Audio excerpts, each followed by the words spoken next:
On today's show, we'll get into the fallout from a complete beatdown. The Senators lose 5-0 to Montreal. And we have a SensCentral Citizen. We're going way far away and down under. It's JP. This is Brady Kachuk, and you're listening to the Locked On Senators podcast. You're Locked On Senators, your daily podcast on the Ottawa Senators. Part of the Locked On Podcast Network, your team every day. Welcome. You are locked on to the Ottawa Senators, the only daily podcast covering the Sens. On the outskirts of enemy territory, I'm Ross Levitan, alongside Brandon Piller up in the Blue Mountains. Today's episode is brought to you by FanDuel. Download the FanDuel app now by visiting FanDuel.com and win $300 in bonus bets if your first $5 bet wins. Just head to FanDuel to get started. Today is Wednesday, October 1st, and Pilsy, that was about as embarrassing a game as you'll find, with the Senators losing on the scoreboard and in the alleyways. Yeah, I mean, look, it's preseason, so does it matter? No, not really. But the effort and what it shows matters. There's so many different things I'm upset about. This game ends up being a 5-0 loss to the Montreal Canadiens, which I don't care if it's preseason, exhibition, playoffs, regular season, whatever. You do not want to lose 5-0 to the Montreal Canadiens. No Sens fan wants that. But it could have been 10-0, and I wouldn't have been upset at the score. It could have been 1-0. The score is ultimately not the big deal here because there's no points on the line. I don't even know where to start, Ross. I'll let you start, and I'll hit my points along the way. Where do you want to start mopping up here? Well, the positive Pilsy sandwich. Let's start with something good. The Senators got a lot of penalty kill practice. They had 10 penalty kills. Okay, nice. Game. I like that. Now, did it go well? Not really. They allowed 3 power play goals. That would be my next question. Oh, man. Yeah, the penalty kill is going to be an issue, man. Although, I will say, if we're working on putting a little positive on that first slice of bread in the positive sandwich is they have shown signs of being able to create offense. Like Pinto and Amadio had that 2-on-1 opportunity. Although, wait, no, was it Cousins and Amadio? No, it was Pinto and Amadio. Amadio got the turnover on a nice pass from Demidov, and then he tried to feed it to Pinto. He should have just shot the puck. Not sure. Yes, he should have. But yeah, they have been able to generate some offensive chances on the penalty kill, which is good. But defensively, the diamond is the diamond. I thought diamond was the hardest substance known to man. It's for the Ottawa Senators penalty kill. It is the softest. Well, diamonds are forever because it's not going to change. I think that's nice. Really, okay, there you go. That's a better where one. It comes from. But yeah, the PK got a lot of practice. There was over 150 total penalty minutes in this game. The rough stuff, obviously, is what catches the headlines, what people around the league are looking at from the clips that come out. But this wasn't even a hockey game. And we've said it before. We'll say it again. And these two teams play again on Saturday. But the St. Louis game, we're like, hey, why are they traveling to St. Louis? I get it now. They should not be playing Montreal, Toronto in the preseason. It's just you lose the ability to evaluate your team because there's not much hockey being played. It's all about retribution and who's going to send the message and who's going to finish the game healthy, really. And that's the other end. We'll get into all the feelings, which in this case are all negative. But the other positive piece of bread is that nobody got hurt. There was maybe Jan Yannick's nose might tell me otherwise, but I doubt it's going to be. Nobody got a long-term injury. It wasn't like Angus Crookshank's knee blowing up when Arbor Jacki decided to stick it out on him, right? Like, this isn't that type of situation, but they lost all the fights too. I think that, to me, like, if you're going to go into the alleyway and you're going to go down and get greasy, at least do some damage on the way. That was just a complete beatdown. Yeah, if we're doing a positive sandwich here, Ross, we're going to Schwartz's Deli, where it's a thin piece of rye bread and then stacked like a foot thick of smoked meat in there, because there's a lot of negative here. And I agree. And I think the only thing on the planet that you could get an Ottawa Senators fan, a Toronto Maple Leafs fan, and a Montreal Canadiens fan to agree and shake hands on is we don't want to play any of each other in the preseason. It's a waste of time. It gets out of hand.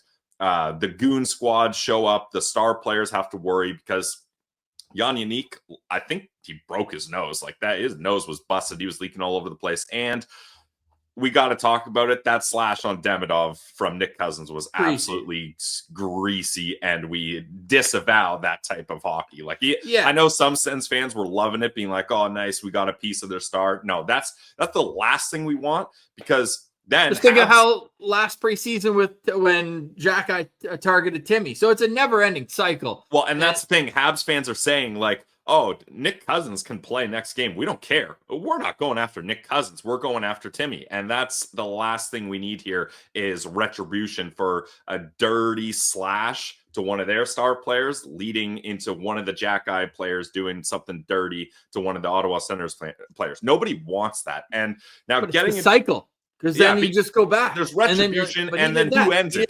And then everybody wants to one-up each other, and everyone feels like they need to get more than a pound of flesh now.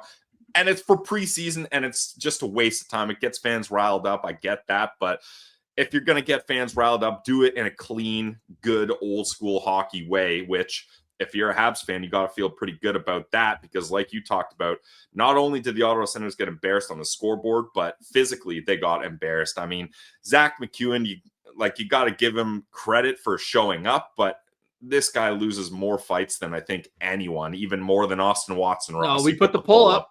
Yeah, it was close. We love 50-50 polls. We got him often on this, and it's 53% Zach McEwen and 47% Austin Watson, who has the lower fight win percentage in a Senators jersey. Look, he shows up, but it's like showing up. I've done the work. I've done the hockeyfights.com. When he got signed, I was like, okay, this is their like fighter and force, so let's see how it goes. Not good. And then the one time he actually had a position to do something, he lets up, which is a good guy thing. Good PEI East Coaster guy. Jake Evans was down. You don't want to get into that. But the biggest issue I have with all of this, not the score, not losing all the fights when you're pissed off, is how in the world, when I don't even know which scrum it was, one of the scrums, it's the one where Florian Jack guy is absolutely going to town on Carter Yakinchuk at the bench, and everyone else is pretty much tied up. But Fabian Zetterlund, come on, man. That's supposed to be my guy. You can deadlift 3 times your body weight, and you're sitting there watching your top blue chip prospect get ragdolled and thrown to the ice by a pigeon. You can't have that. Like, he's got to get in there. Then Dylan Cousins saw that, and he started losing his mind, and he tries to get over, but he gets dragged over. But Fabian Zetterlund doesn't have a man, and he's just a spectator there. That absolutely cannot happen. And I'm not saying Fabian Zetterlund needs to be an enforcer there, but you got to get in the mix. Even if the refs were calling every single penalty on the Sens and giving Habs power plays all over the place. So who cares about that at that point? Jump in and help out your young teenage player that is the future of your blue line. Like, that's what drove me up the wall, or up the roof, as Guy Boucher would say, because that just cannot happen. Yeah, and look, again, disavow Nick Cousins' slash on Demidov, but that's why he did it. It was directly after their fourth line guy. I'm not putting blame on Florian Jack guy for doing that, and he's trying to get an NHL job, and he says, this is a young defenseman. I can beat the wheels on this kid easy, and Yakimchuk was more just trying to defend himself than actually fight. So the takedown was greasy. But I mean, and Zach McEwen was do that. Zach McEwen, because he let up on Jake Evans, was just standing there too. Exactly. Yeah. So can't happen. That's just brutal. And I think we should lead this in, unless there's more you want to talk about the game, Ross. There's not really much more for me. I would have liked a little better showing from Levi Marilina, but not putting this on him whatsoever. I think the conversation needs to lead into, I think the Sens got to give up on Quebec City.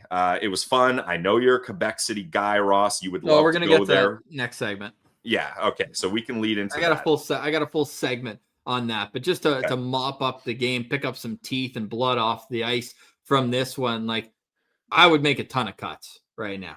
I'm the opposite. You're keeping the same gong show lineup for Saturday? Because I want less of my star players on the ice for less time on Saturday. So I'm the exact opposite, actually. So tomorrow then against St. Louis should be the last tune-up and actually play your NHL roster. And then Saturday, didn't last year they called up players for the last preseason game that they'd already sent down? Probably. I think that's what I think both teams should just do that. Don't put any star players in.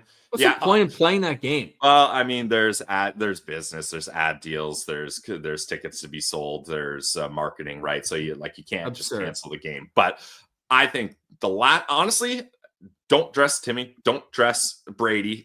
Top line can't play. Yeah, keep all those guys out. And I would advise and hope Montreal does the same. And if the goon guys want to show off and make an impression, let them do it to each other, because we can't have this going into the start of the season. The start of the season for both teams this year is too crucial to lose guys like this. They don't play till November 1st in the regular season in Montreal will be that game. So there'll be at least a bit more of a cooling off period than there was last year, where it was the second game of the regular season, these two teams going head to head when it actually has points on the line. But that was stupid to watch. It really was. And we talk a lot about Thomas Chabot with his homecoming to Quebec City. There's a Senators player that's playing like he wants to play in his hometown. I'm not impressed with Nick Cousins at all. No. And I'm not saying that he's going on waivers and going to Belleville, but he wouldn't be in my opening night lineup based on that, because he's going to take some dumb penalties that cost you. And there's the redeeming qualities. I don't know if they're there anymore. He had some good games last year. He had some really good games. Had some nice moments. Goal against Edmonton. But he was already a slower player on the wrong side of 30. And now he's a knee surgery further.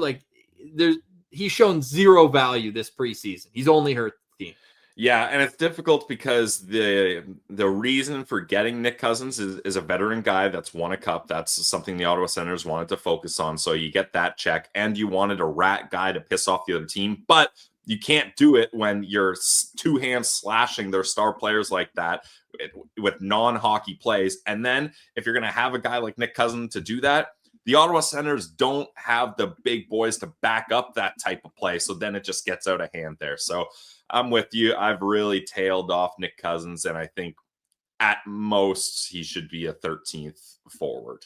Yeah, we still haven't seen Lars Eller this preseason, but I'm not opposed. Again, if Drake Batherson's out, I'm not opposed to a fourth line of Eller, Kaliev, and Lixell. Well, and we don't know how Stephen Halliday is doing. He took a really tough hit up against the boards, and that's when you could hear on the broadcast, you could hear him get crunched and go, ow. You could hear the ow on the broadcast. That's a tough one. And that's one where it's I think everyone understands it's just unfortunate. But remember, Montreal was the team where Chara and Pacioretty had that incident, and they were literally trying to indict Chara on criminal offenses for that. Yeah. So neither here nor there. But yeah, unfortunate play there for Stephen Halliday. We hope he's all right. He did stay in the game, worth noting that. So that's good. And welcome to Senators Habs preseason, a complete gong show. I'm excited for St. Louis tomorrow. Something different. Something that obviously there'll still be intensity. There's jobs on the line. We're getting to that point of training camp. But at the same time, let's just get these boys healthy to game one of the regular season, which is 8 days away. Senators taking on the Lightning in Tampa. Quebec City, it's over. It's a day off for the Ottawa Senators today after 5 days in Quebec City. But was it worth it? We'll get to that next, and we'll wrap up today's show with a SensCentral Citizen. You're listening to Locked On Senators, your team every day. Today's episode is brought to you by our friends over at Monarch Money. Look, most people can't name all their financial accounts or even what they're worth. Whether you're talking about your 401k, retirement, properties, or investments, and when you don't have the full picture, you can end up leaving money on the table. Don't do that. That's why there's Monarch Money. It's an all-in-one personal finance tool that brings your entire financial life together in one clean, easy-to-use interface on your laptop or on your phone. Monarch is built for people with busy lives. We're all busy. So if you've put off organizing your finances, Monarch is for you. Let Monarch do the heavy lifting for you. Sit back, relax. You can link all your accounts in minutes, see clear data visuals, get smart categorization of your spending, and finally feel in control of your money without ever touching a spreadsheet. Maximize investments, increase your savings rates, and easily review finances with your partner or financial advisor. So don't let financial opportunities slip through the cracks. Use code LOCKEDONNHL at monarchmoney.com in your browser for half off your first year. That's 50% off your first year at monarchmoney.com with code LOCKEDONNHL. Today's episode is also brought to you by the GLEBE Central Pub. If you're looking for a place that lives and breathes hockey, GLEBE Central Pub is the spot for you. It's right into the heart of the Glebe at 779 Bank Street. You can go check them out for great vibes, awesome food, and an atmosphere to match. You can also head there before and after Ottawa Red Blacks games like this Friday, October 3rd, where they're taking on the Saskatchewan Roughriders. So head to the GCP, walking distance from Lansdowne, and get ready for the big game. They've also got everything every night of the week. They've got wing nights on Monday, trivia on Tuesday, open mic night on Wednesday. Thursdays are all about cheap tacos, and my favorite, every Saturday night, live music with no cover ever. That's why the vibes are free at the GCP. So whether it's hockey, live music, or just a night out with friends, make the GLEBE Central Pub your home base because you know the vibes are free at the GCP, and the Sens Shuttle will be running. Head to their website. Get ready to get your tickets today. It's the GLEBE Central Pub.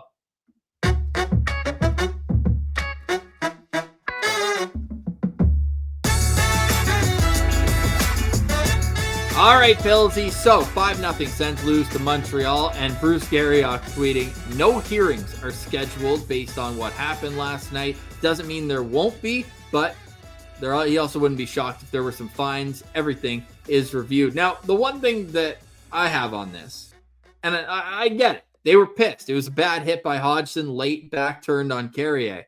Yep. Isn't it an automatic 10-game suspension if you leave the bench to fight? Because Jackeye and Struble, neither was on the ice when the hit happened, and they both got in a fight on that same play. Yeah, and Travis Green mentioned in his press conference that was one of the things that he had an issue with. And I don't know, preseason, they were saying on 32 Thoughts, preseason is like tryouts for refs too. Get these guys as far away from NHL regular season officiating as possible, because not only did they absolutely lose control of this game, the way they were calling penalties made no sense. And yeah, like you said, like that's a black and white call right there. If someone leaves the bench and then gets in a fight after, like that's textbook easy. Let's make that easy on ourselves. Get them out of here. And I know the Jack guys eventually got kicked out of the game later on, but yeah, that one, for more damage.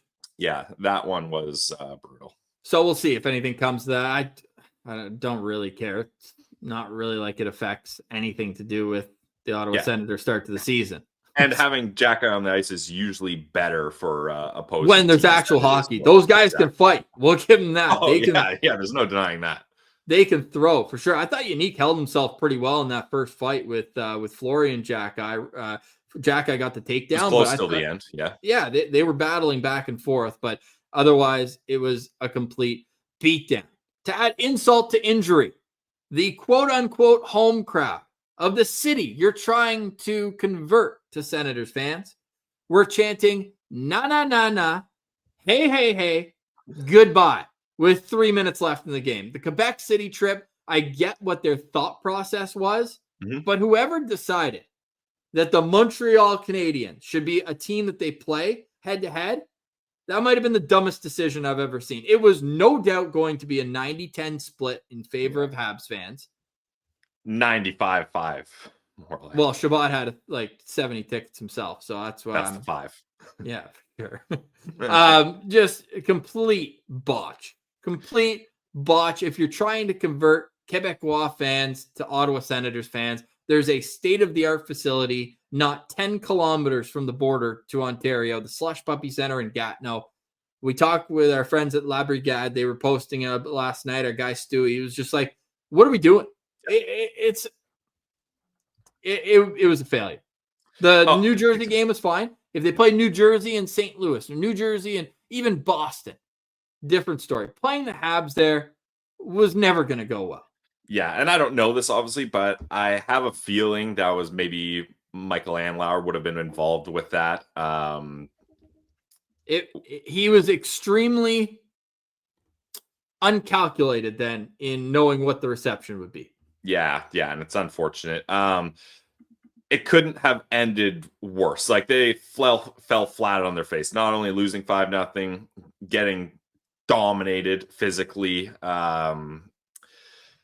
Yeah, it was terrible. I think, and I mean, our Quebec listeners can tell me if I'm wrong, but I think the further you get away from Ottawa, the less interested in anything Ontario related Quebecers probably are. And even if you're someone that hates Montreal, you're probably not going to lean closer to Ottawa than Montreal just because of your Francophone roots. And I could be totally wrong on that, but that's the vibe I get. So I agree. A lot of Sens fans on Twitter were saying, look, if we're trying to tap into the Quebec market, we got to focus on Gatineau. And how many times, every single time Michael Andlauer talks about the Sens, he's make sure to emphasize, hey, Ottawa Gatineau. Go to the Slush Puppy Arena and work on it there, because there you might actually have a chance, especially when the team moves to LeBreton Flats. Like, those fans can easily make that trip from Gatineau to LeBreton Flats. So clearly this was a wake-up call. And you know what, Ross, I'm not even upset that they tried it, because it's important to be trying these new things. And the Ottawa Senators are a small market franchise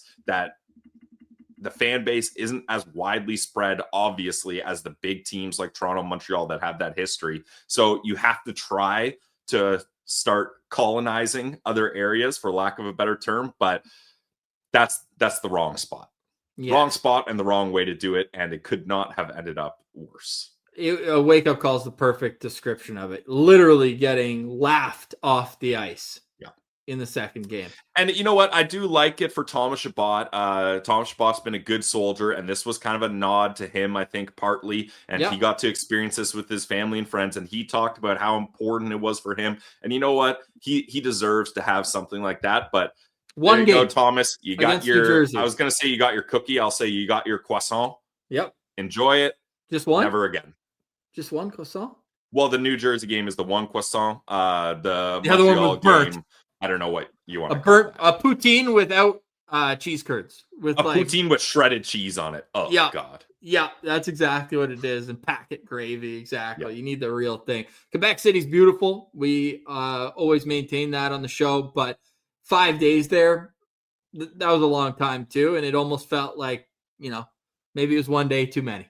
Maybe it was one day too many. But that's not to take away from guys like Will, who's a Sens fan in QC. He reached out on Twitter, and that's a huge, huge deal for him to get to see his favorite team in his home city. I love that. But 5 days, 2 games, I don't know. It was a bit much, but they tried it, and now it's on to St. Louis, where the Sens will take on the Blues tomorrow. Let's move on. We need to move on from this. So that's it. Unless, do you have anything else? Eric Engels tweeting that he does expect fines for last night. No 10-game suspension for leaving the bench, but fines. I would say Nick Cousins gets one. Hayden Hodgson gets one. Get poorer. Yeah, and Arbor Jack, I'd say, gets one, and maybe Florian. That one was probably the most it's a scrum. Things happen. You could probably get away with that, but I would say that's probably. Oh, and Struble for cross-checking Unique in the face. Yeah. All right, I'm done. Yeah, that's it. Sens lose 5-0. Wash your hands with it and move on. We're going to move on to Australia, where we got this week's SensCentral Citizen. Here is JP, and a note that we will be back tomorrow, of course, with another episode of Locked On Senators. We're lining up some great things for you. Tomorrow, we're actually going to have Jack Richardson from the Postcast crew on. We had him on for a Ring of Honor, but we got to get some of his takes here to start the season, so look out for that on tomorrow's show. This is the Locked On Senators podcast, your team every day. Today's episode is brought to you by our friends over at FanDuel. The NFL season is here. Week 5 is upon us, and FanDuel is making sure you're ready for every kickoff with a can't-miss offer. If you haven't joined FanDuel, good news. Right now is a great time to join, because new customers can bet just $5, and if your bet wins, you'll get $300 in bonus bets to use across the app. I love FanDuel. Ross loves FanDuel, and you should too, because it fits however you like to bet. Player props, got them. Same game parlays, lots of options, or even jumping in live as the action unfolds. It makes every game more exciting, whether you're watching your team or, in my case, a Bengals fan, fading your team because you know it's hopeless, or you're just checking in on your fantasy players and hitting those prop bets. It's quick, easy, and the best way to add a little more energy to your Thursdays, Sundays, and Mondays. So, if you're ready to play, download the FanDuel app now by visiting FanDuel.com to get started. That's FanDuel.com to place your first $5 bet. All right, we now welcome on this week's SensCentral Citizen. We're going to Perth, and no, not that Perth that's a stone's throw from the Canadian Tire Centre. We're going 14,000 kilometers away to Western Australia, where we're joined by JP Longpre. How are you today? I know you had to sit on that loss from morning to night. I'm well. I get over these things rather quickly. Move on. It's preseason. We know that you're in Australia, but you're Canadian through and through. How'd you become an Ottawa Senators fan? Well, growing up in Ottawa, in Blackburn Hamlet mostly, I wasn't much of a hockey fan until Ottawa got a team. I was more of a baseball fan. Parents always had the Expos games on the radio all the time, so I was a big baseball fan. But once Ottawa did get a team, then I guess I did. I mean, the games were always on the Saturday nights in the home, and you either had Toronto or Montreal, and my parents were a Montreal fans, so I did watch some hockey. But once we got our franchise, then I became an Ottawa Senators fan, and I've been with them ever since. So once the team gets there, it's natural that you're like, okay, cool, we got a team here, I'll follow along. But what is it that really drew you in to being like, nah, this isn't just a team in my town. This is something I'm going to be a fan of and follow along? I guess it was just the excitement of having NHL back in Ottawa. And again, like I said, I was a Habs fan, and I had the jacket and all that, and I watched enough hockey to like the game. But again, once we got a team, and then the city was very excited by it, and you get that first taste of hockey with that opening win versus Montreal. And it just stuck with me, and I was always lucky enough that I was able to get to games, and I worked at several places in Ottawa where going to games was on the regular. So, how'd you end up in Australia? Well, it's a bit of a quick story. Back in, I guess it was 2019. It was on Twitter. I was having a conversation about a band that I like, and this young lady happened to chime in about this band that we both liked, and we kept talking, and eventually she came up to Canada for 6 months and hung out with me, and actually we got to go to a couple Sens games. So she got to experience hockey herself, and then one thing led to another, and I followed her back here to Australia, and here I am. Thanks, awesome. Twitter. How difficult is it to follow the Ottawa Senators from Perth, Australia? Well, it's not hard because iHeartRadio, right? So I can always spend time with Dean and Gord. That's not a problem. And for the last couple seasons, we had NHL TV here, which is fantastic because it was like you got every game, preseason, regular season, postseason, every team. It was $25 a month. It's great stuff, but they don't have it here anymore. This, because we're such a hockey-loving nation, they took it away from us. So now it's ESPN. So I get most of the games. And again, it's early mornings, right? It's the afternoon games that kill me here when I have to get up for the home opener. It's a 1 a.m. start for me, so I'll be there. For those awkward times, like the 1 a.m. one, what's your ritual to make sure that you can stay up for that? It's not staying up. I typically go to bed early. Oh, okay. You do it the other way.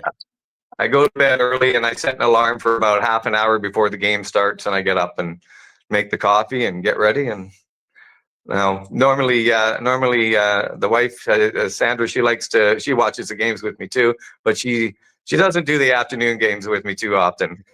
She might make it for the third period, but she's usually not there for the beginning. So that's incredible dedication. I'd imagine that Danger Flutes is your alarm clock at that point. No, it's not my alarm clock, but it is a ritual before a game to listen to Danger Flutes. That's awesome. And then after the game, after the wins and the postcast, get the flutes going. Oh, I'm so fired up for hockey season and getting that. Who are some of the players that you're most excited about this season? What makes you feel confident that the team's going to have a good year? Well, you know what you're going to get from a bunch of them. You know what you're going to get from Brady and what you should get from Timmy and Pinto and all that. I'm looking forward to watching Jordan Spence. I think he's had a pretty good preseason, and another reason for it is I work at a pub, and again, there's they love sport here, so being able to talk to Australians about an Australian-born NHL player, that's kind of interesting on that part. So I'm looking forward to Spence and Zetterlund. Manly, Australia, where Jordan Spence is from, just around the corner from where you are, 4,000 kilometers away. Yeah, that's right. Yeah. No, that's awesome, man. Yeah, we're excited to see those guys as well. The new additions, you're always curious, and obviously Zetterlund was here at the end of last season, but with a full training camp, how are they going to fit in? And how do you feel about A Carter long blip. Yakimchuk? Do you feel Love him. like this is now the time where he's ready to make this NHL team, or are you going with more of a patient approach and let him learn a bit of the pro game in Belleville before? Like, I guess, let me ask you this way. How many NHL games do you think Carter Yakimchuk will have this season? Oh boy. So I'm on I could go either way. I don't mind him cooking a little bit more down in Belleville.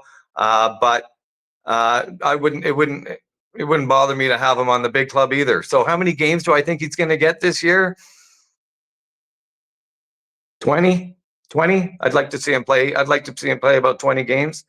The kid, I mean, every time he touches the puck, you're waiting to see what he's going to do, right? So no, totally. And it's so fun to watch him. Like, it's just the size and the hand combination, especially from a defenseman. You just don't see that often. So it's going to be a blast to find out what the next step in his development is, whether it's starting in Belleville, then coming up and saying, nah, I ain't going back, or if they give him a little bit of a taste, if Nick Jensen isn't ready to start the year, and then make a decision on him after a couple of games. So we'll be curious to follow that over the next little while. But out of the big boys, the X factor on this team, JP, we got to hear from you. Which player on the team do you think has the biggest, whether the Sens are going to do well or poorly, it hinges on this player the most?